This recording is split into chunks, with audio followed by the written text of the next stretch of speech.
நம்ம ஒவ்வொரு நாளும் யூஸ் பண்ணுற இன்டர்நெட் எவ்வளையோ நல்ல விஷயத்த சொல்லி கொடுத்துருக்கு. ஏறக்குறைய இன்டர்நெட்னு சொல்லக்கூடியது மனித இனம் உருவாக்குன ஒரு சின்ன உலகம்னு கூட நம்ம சொல்லலாம். அப்படி ஆர்டிஃபிஷியலாக உருவாக்குன உலகத்தில் நமக்கு சிரிப்பை கொடுக்கும், அதே சமயத்தில் பயத்தையும் கொடுக்கும். அப்படி உருவாகின பயம் நம்ம வாழ்க்கையை புரட்டி போடும்னு நான் உங்களுக்கு சொன்னா நீங்களாம் நம்புவீங்களா?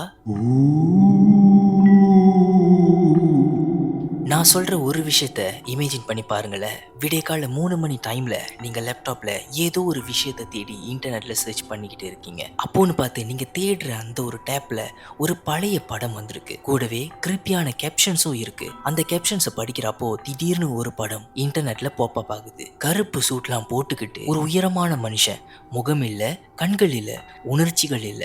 சரி, இதெல்லாம் ஒன்றும் இருக்காதுன்னு சொல்லிட்டு மற்ற ஃபோட்டோஸை பார்க்குறப்போ இந்த கிரிச்சர் ஏதோ ஒரு குழந்தையோட நின்றுக்கிட்டு இருக்கிற ஒரு பிக்சர் உங்கள் கண்ணுக்கு மாட்டுது. அந்த குழந்தையானது வேற யாரும் இல்லை, உங்களோட சொந்த குழந்தையா இருந்துச்சுன்னா எப்படி இருக்கும்னு கொஞ்சம் யோசிச்சு பாருங்களேன்.